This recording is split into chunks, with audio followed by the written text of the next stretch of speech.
21-year-old Tiara Pool was a vibrant mother of two who, despite her marriage, spent most nights solitary in her Jacksonville, Florida residence. Her spouse, Michael, was frequently deployed with the United States Navy, leaving Tiara to grapple with a haunting sense of isolation.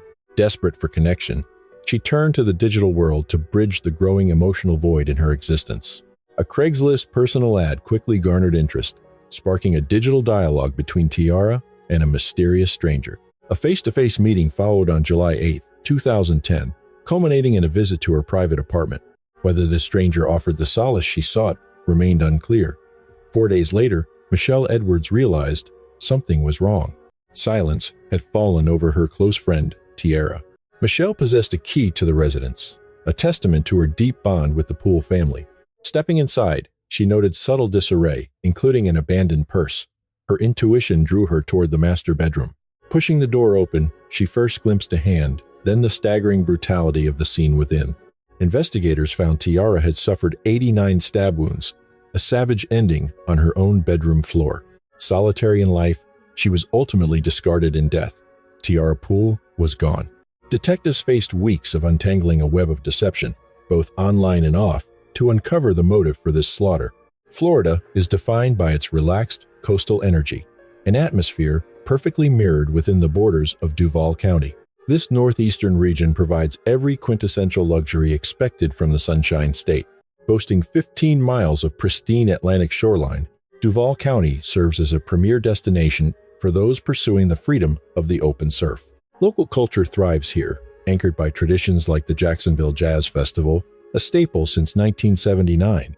Amidst this bright Jacksonville backdrop, Tiara Michelle Brown, born September 7, 1988, spent her formative years. Her childhood was filled with the noise of 6 siblings, an even split of 3 daughters and 3 sons. During her teenage years, life shifted when she fell for Michael P., soon discovering they were expecting their first child together. The pair wed, welcomed a second son, and chose to remain in the familiar surroundings of Jacksonville. Surrounded by relatives, they sought stability for their children at the Country Club Lake Apartments. The grounds offered various recreational outlets, including a pool and play areas to entertain the boys. Such amenities were vital for the young parents' lifestyle. With Michael's naval commitments, Tiara frequently found herself functioning as a single parent. Stationed on the USS The Sullivans, Michael's long absences strained their early marriage, causing a slow domestic erosion. His duty kept him from assisting with their young sons, Kenyon and Caden. She bore the heavy weight of solo parenting, a common struggle for Navy spouses that Michael viewed through a different lens. From his perspective, he was sacrificing himself to ensure the family's financial survival. Despite the resulting marital tension, Tiara remained focused on carving out her own professional identity. She pursued medical billing studies, viewing it as a stepping stone toward a career in nursing. Paradoxically, despite her resentment toward the military for claiming her husband's time, Tiara intended to utilize the naval reserves as a vehicle for her own advancement.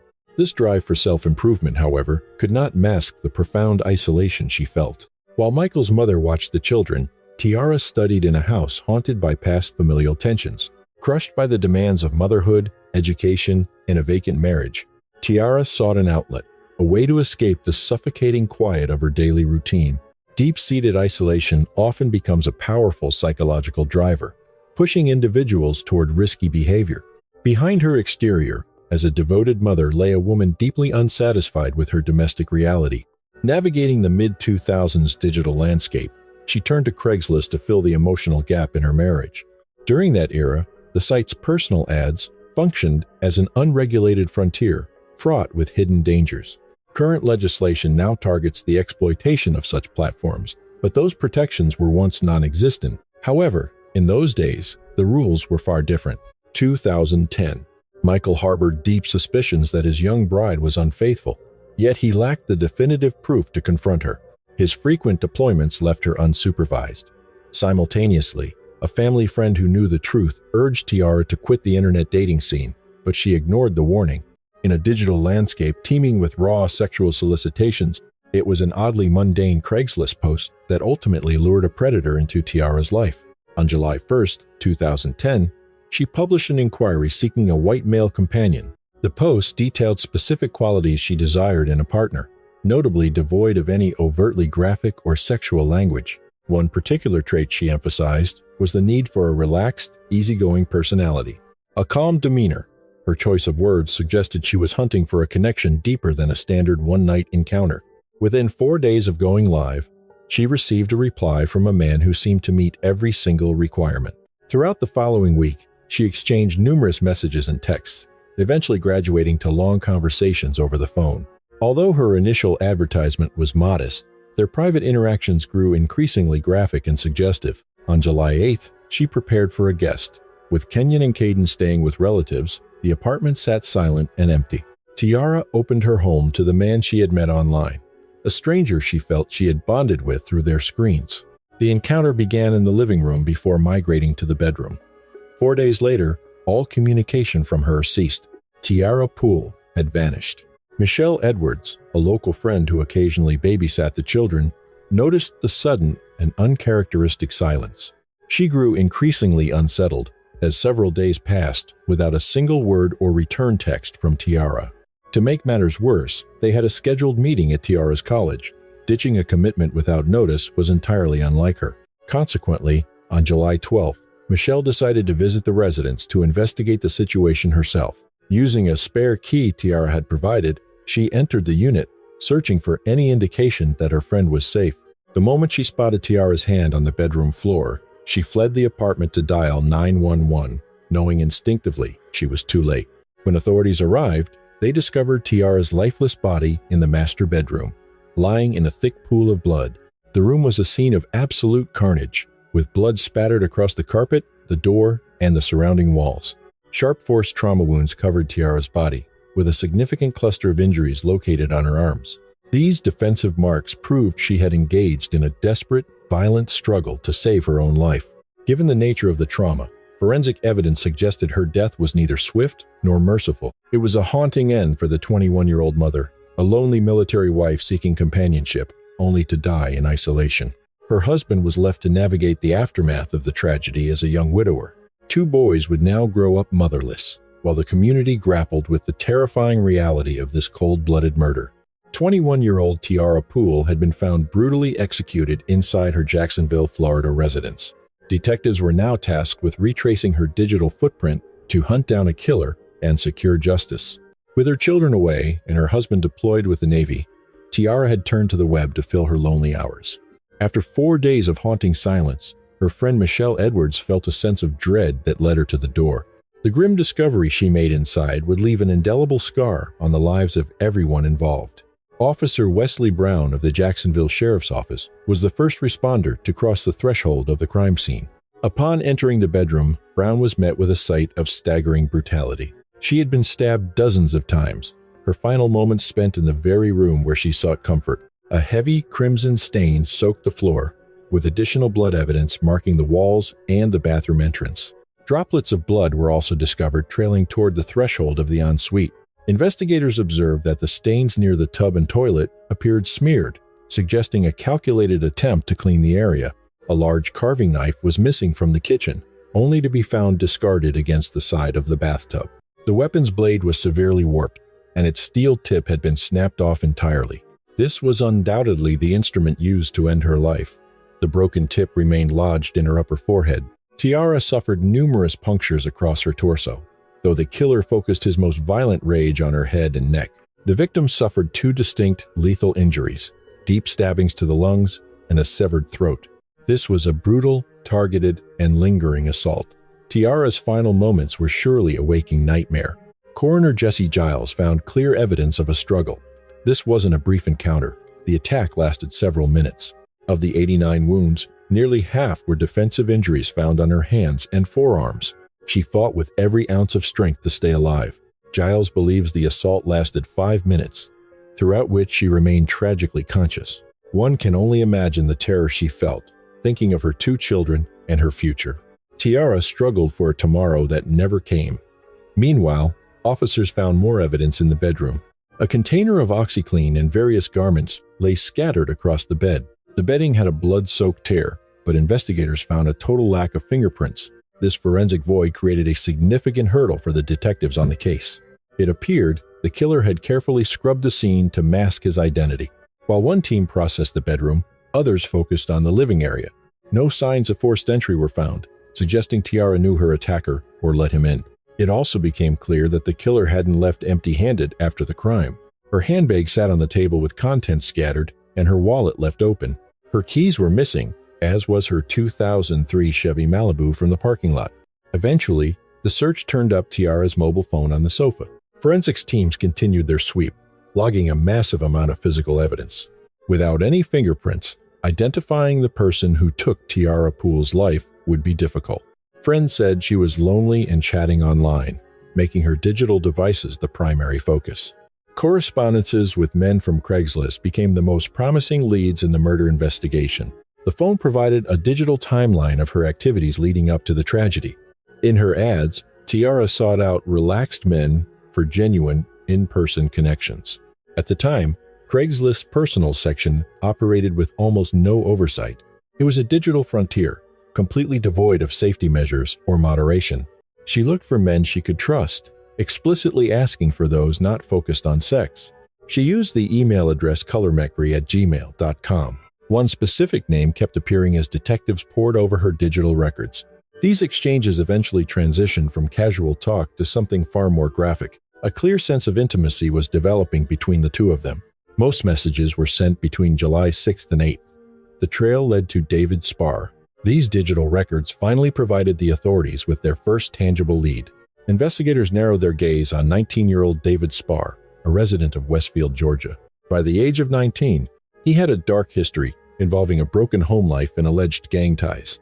Something about him intrigued Tiara, and they connected after he responded to her advertisement. What began as simple flirting rapidly intensified into something much deeper. Their bond reached a breaking point, and they decided to finally meet face-to-face. David was living in Georgia at the time. His grandmother needed care at Street Vincent's in Jacksonville, providing the perfect chance to meet. For 2 days before his arrival, the pair were in constant, eager communication. Anticipation peaked on July 8th when David and his grandmother arrived in Jacksonville. David seemed ready to finally meet the woman he had been pursuing. But suddenly, the stream of heated messages went cold. A final, cryptic outgoing text from David reads, "I assume you're upset." The anticipated tryst on that sweltering day between him and his digital acquaintance, Tiara Pool, was destined never to materialize. On July 12, 2010, authorities discovered Tiara's lifeless body in her bedroom. She had been unreachable for 4 days. Investigators found her with numerous puncture wounds, abandoned to succumb to her injuries in a gruesome scene. Beyond the sheer brutality of the homicide, the residence she occupied with Michael and their children showed signs of a burglary.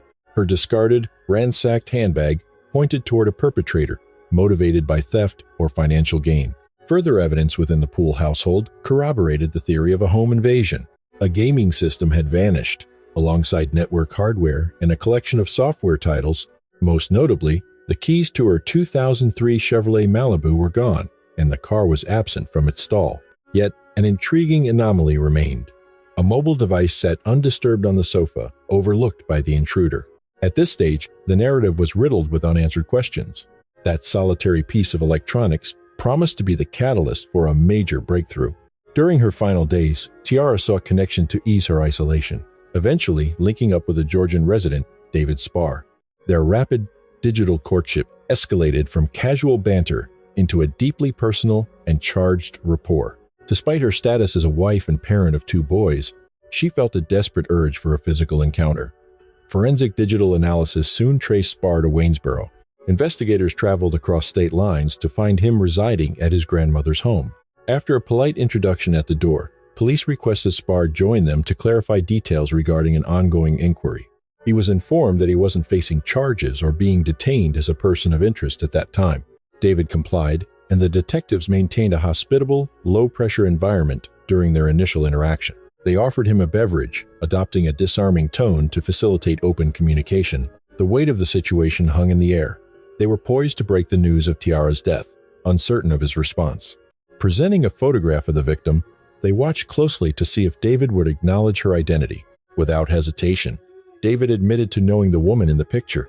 He identified her as a Jacksonville local he had connected with via a classified ad 3 weeks prior. He explained that on July 8th, he drove to Florida to support his grandmother during a medical procedure at St. Vincent's. Planning to capitalize on the proximity, he messaged Tiara from the medical facility to coordinate a face-to-face meeting. Unexpectedly, Tiara arrived at the reception area to greet him shortly thereafter. David recounted a brief conversation followed by a mutual decision to relocate to her private residence. After weeks of mounting anticipation and suggestive messages, the urge to meet had become undeniable for both. Upon returning to the hospital, his subsequent attempts to reach her were met with a chilling, uncharacteristic silence. The interview concluded with the detectives expressing gratitude for his cooperation. His account provided a timeline of her final afternoon, one that, by his description, seemed entirely pleasant. However, as a final request, they asked him to surrender the attire he wore on that specific Thursday. He obliged without protest, maintaining the image of a helpful and transparent witness. He remained remarkably cooperative, eschewing legal counsel and providing every piece of information requested. Yet, a meticulous review of the interrogation transcripts revealed glaring discrepancies in David's chronological narrative. While potentially a mere lapse in memory or a verbal slip, the inconsistency felt deliberate. Any intentional manipulation of the timeline regarding their first encounter served as a massive warning sign to the team. Driven by suspicion, the detectives secured access to Spar's telecommunication logs for a deeper analysis. The data recovered from those records only served to further undermine his credibility. Cell tower data indicated his outgoing texts originated from a location across the river, far from the hospital he claimed to be in. Furthermore, the hospital's security recordings provided a visual rebuttal to his testimony. The video shows Spar entering the foyer at 2:20 in the afternoon, with Tiara appearing 10 minutes behind him. Secondary surveillance captures the pair returning from the crowds, their movements documented in grainy resolution. A chilling detail emerges. Spar has changed his clothes, contradicting the timeline he initially provided. It was another calculated deception, a glaring indicator of hidden guilt. The facade of the cooperative witness shattered as authorities tracked him to a relative's house in Charleston. On July 24th, the investigation shifted gears as he was detained in connection with the homicide. Maintaining a mask of compliance, Spar permitted detectives to pick through his private life. They scoured his residence and vehicles before the tone shifted from a casual inquiry to a cold interrogation. This second round of questioning began with the same practice script he had used before. He reiterated that Tiara met him at the medical facility before they retreated to her residence. According to Spar, they shared an intimate evening at her apartment before things took a dark turn. He insisted that after their encounter, she drove him back to the hospital and vanished into the night. To bolster his alibi, he pointed to 2 unanswered texts sent at 5:21 in the evening. The messages range from "Don't bother coming" to a guilt-tripping note sent at 6:15. Detectives sat back, prepared to dismantle his narrative and monitor every flinch and hesitation. Digital footprints told a different story. Cell tower data placed him miles from the hospital. The pings proved he was nowhere near his alleged location when those final messages were sent. Investigators confronted him with the reality that the eye in the sky did not support his fiction. Even when backed into a corner by the evidence, he remained adamant about his innocence. Yet, at that specific hour, the case remained built on shadows rather than substance. Forensics had yet to produce a smoking gun that could physically tie him to the slaying.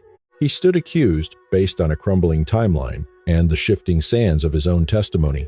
Without a definitive link to the violence, the legal threshold for a murder charge remained unmet. Then, the silence broke. Just as the lead went cold, Spar began to weave yet another intricate web of words. He suddenly claimed he had returned to the scene after his supposed departure to see his grandmother. He alleged he went back for cigarettes, only to find the apartment transformed into a slaughterhouse. He described a state of pure panic before fleeing, a story detectives viewed with deep cynicism. This new version conveniently placed him at the crime scene during the exact window of the murder. Lacking physical proof to debunk this latest claim, the interrogation hit a frustrating stalemate. Investigators realized his testimony was as volatile as a storm. They only had to wait for it to break. They tightened the screws, pushing the psychological boundaries to force a genuine admission. The narrative shifted again, and this time, the shadow of the weapon fell into his own hand. He claimed a sudden, violent outburst from Tiara forced him to defend himself while he was vulnerable. Spar described a psychological snap, a total blackout triggered by the alleged unprovoked assault. He claimed he awoke to find her lifeless, though he conveniently lacked any memory of the act. He framed the bloodbath as an act of survival, painting himself as a man fighting for his life. In his mind, he was the prey, forced into a lethal confrontation by a vicious, sudden attack. Afraid no one would believe his story of self-defense, he admitted to scrubbing the scene clean. It was a confession wrapped in amnesia, a half-truth designed to mitigate the looming shadow of prison.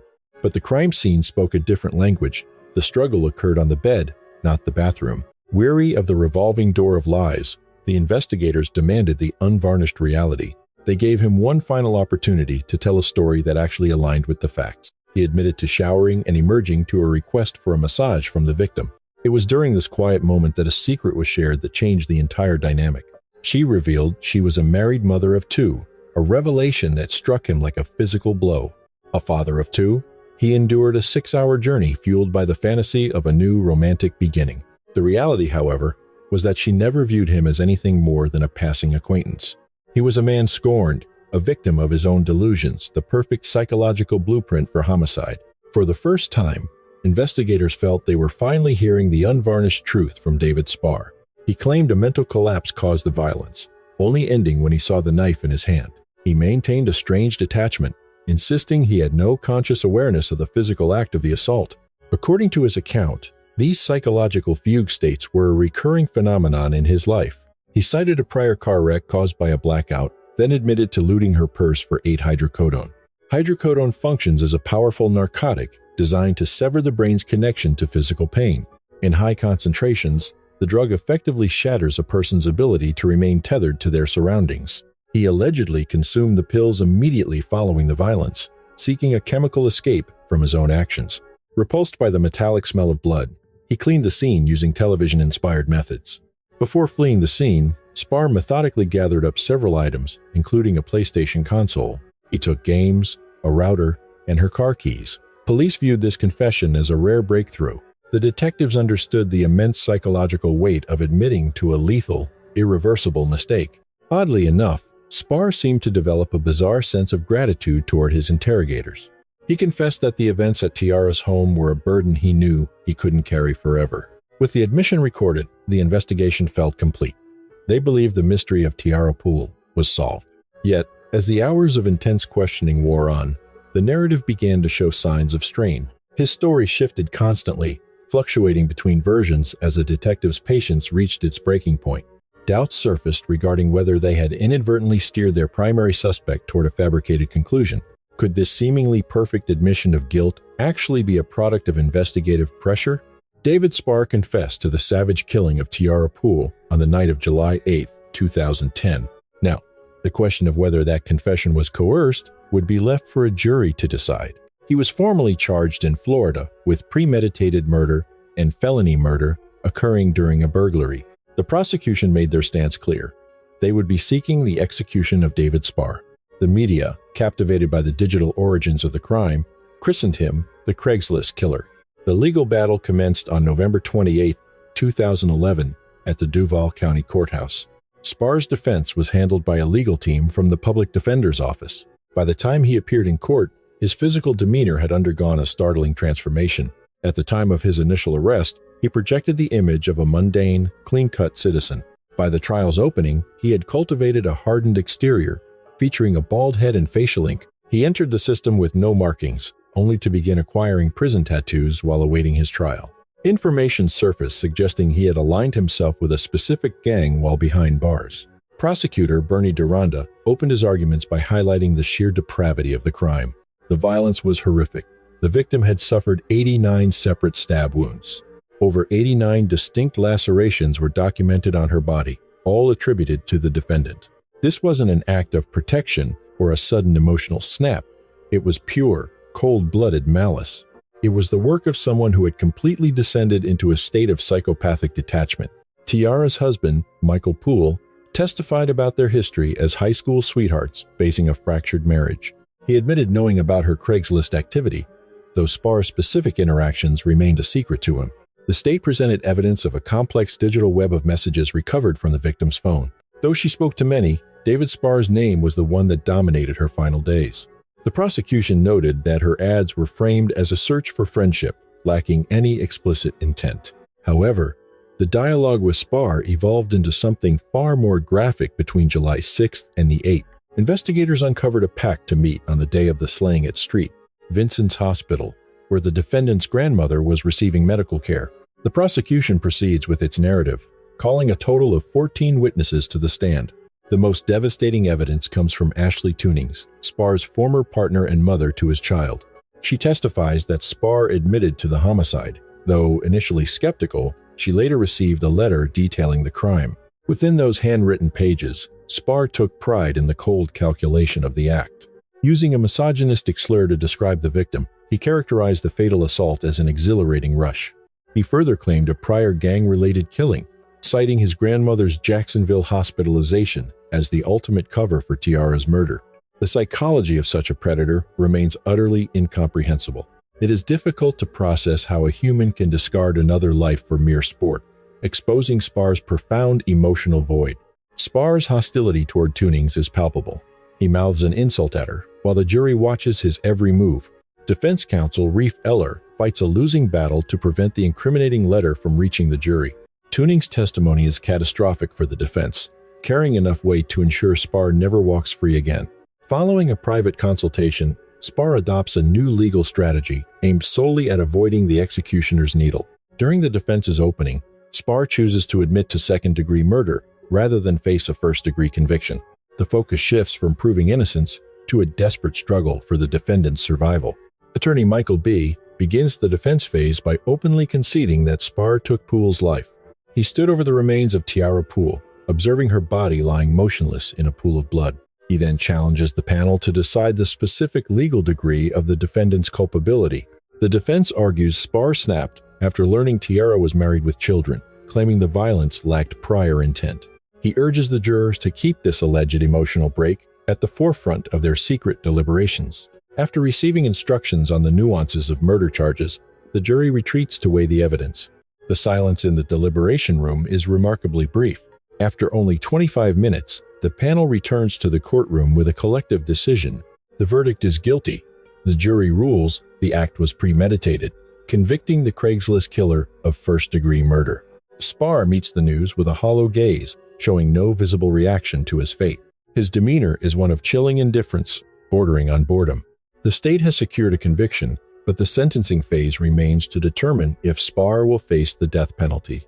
In the jurisdiction of Florida, capital punishment is administered via lethal chemicals or the electric chair. This grim reality looms over David Spar as his legal team prepares to argue for mercy. While the victim's family demands ultimate justice, the defense pleads for a sentence of life without parole. Observers await the resolution of a haunting question. Will the state spare Spar, or will his life end like Tiara's in execution? By March 2012, the life of 20-year-old David Spar rests entirely with the 12 jurors. The Craigslist killer stands convicted of stabbing 21-year-old mother Tiara Pool, a staggering 89 times in her Jacksonville residence after an online sexual encounter was arranged. It took less than 30 minutes for the panel to hold him fully accountable for the slaughter. Now facing a potential death sentence, his counsel insists that a lifetime in a cell is sufficient punishment. The defense's primary objective now is to present factors that might mitigate the severity of the sentence. Lawyer Reef Eller summons various witnesses to provide a context for the defendant's violent behavior. Clinicians and relatives provide testimony regarding the fragile state of Spar's mental health. Rhonda Hickox, the defendant's mother, describes a history of 7 marriages and a pattern of domestic abuse. The head of the Tarara Hall Home for Boys, where David spent part of his youth, testifies that Spar was effectively abandoned by his family during his 2-year residency at the institution. The testimony paints a portrait of David Spar as a product of a shattered, tragic upbringing and systemic neglect. It was a familiar strategy, leveraging insanity or desperation as a legal shield. Yet, the defense found themselves cornered with nowhere to run. The forensic trail was undeniable. In the eyes of many, the evidence pointed directly and exclusively to Spar as the architect of the slaying. Investigators believe Spar was a predator in search of any available prey. Tiara simply occupied the fatal intersection of his path and a moment of tragic timing. Shifting the focus to the loss, the prosecution introduced impact statements, painting a portrait of the life Tiara Pool left behind. Michael P. described his late wife as a woman of striking beauty, possessing a spirit that resonated with everyone she met. He acknowledged their marital struggles and talks of separation, yet maintained they were committed to rebuilding their foundation together. Thelma Summers, Michael's mother, shared the burden of raising the couple's young sons in the wake of the tragedy. She remembered Tiara as a mother whose life revolved around her children, a woman whose absence left an irreparable void in the family. With the arguments closed, the jury began their deliberations. Spar's future hung in the balance: a lifetime behind bars or a date with the executioner. Once again, the jury reached a consensus with chilling speed. They emerged after just 65 minutes of discussion. The collective voice of the jury delivered the ultimate price. David Spar was sentenced to death. Analysts suggest the decision to impose the death penalty was a direct reflection of the sheer depravity and violence inherent in the act. It wasn't just a crime, but the cold, clinical indifference. Spar displayed a profound absence of human empathy or moral conscience. Following the verdict, lead prosecutor Bernie Deronda faced the media to address the gravity of the court's decision. This case demanded the maximum retribution. The sentence guarantees that such a darkness will never again walk freely among the living. His correspondence offered a glimpse into a fractured psyche, a final confession to an ex-girlfriend, perhaps born from a need to unburden his secrets. He seemed to find a twisted pride in his actions, viewing the act of taking a life not as a sin, but as a visceral thrill. It is a haunting reality that a young life was extinguished simply because a killer wanted to taste the euphoria of murder. Tiara's aunt expressed a bittersweet relief, thankful that the legal odyssey had finally reached its conclusion with a sense of justice. The weight of these years has been heavy for us. She is gone, and this sentence is the only outcome that matches his deeds. There is a conviction in the family that the only proper end for him is the forfeit of his own life. As the years stretched on, Spar's legal representation shifted, launching a series of procedural battles to remove him from death row. In 2019, attorney Stacey Bigger argued before the Florida Supreme Court, claiming the original defense was negligent and fractured. However, the High Court remained unmoved, upholding the capital sentence despite the alleged shortcomings of his previous counsel. The justices noted that while the defense strategy may have been imperfect, the evidence supporting the conviction remained unshakable. A 2023 appeal met a similar fate. Today, Spar remains one of the youngest inmates awaiting the needle in the Florida prison system. Though others have been branded with the same dark moniker over the last 2 decades, the name remains synonymous with his shadow. To this day, David Spar is remembered across Florida as the original Craigslist Killer. In the aftermath of such high-profile horrors, Craigslist permanently shuttered its escort and personal classified sections. The digital marketplace bowed to a combination of intense legislative scrutiny and a public outcry for increased safety. While there is no true solace, Tiara Pool's story survives as a grim warning of the wolves that haunt the digital landscape, seeking the vulnerable. The case serves as a stark reminder that the anonymity of the internet requires a level of vigilance most people fail to exercise. Even in a modern world, the dangers of meeting a stranger for a fleeting encounter remain incredibly high. Caution is mandatory. If you must meet someone from the web, never go alone and ensure your whereabouts are known. Choose high-traffic, public locations during daylight hours to mitigate the risk of a predatory ambush. There are essential protocols one must follow. The price of ignoring these safeguards can be far too high to pay. Tiara Pool may have felt isolated in her final moments, but the relentless pursuit by investigators ensured she did not stand alone in the end. Ultimately, the man who devalued her life has been held to account for a crime that defied all logic. Behind every glowing screen, there is a human heart reaching out, but in the shadows of the digital frontier, there are also predators waiting for the light to flicker. The tragic story of Tiara Pool is a haunting reminder that the search for connection should never cost us our lives. In an era where we are more connected, yet more isolated than ever, we must remember, anonymity is a mask, not a mirror. A predator doesn't always look like a monster. They look like a notification, an easygoing post, or a friendly text. Tiara wasn't just a headline. She was a vibrant mother and student whose vulnerability was weaponized against her. Let this be your wake-up call.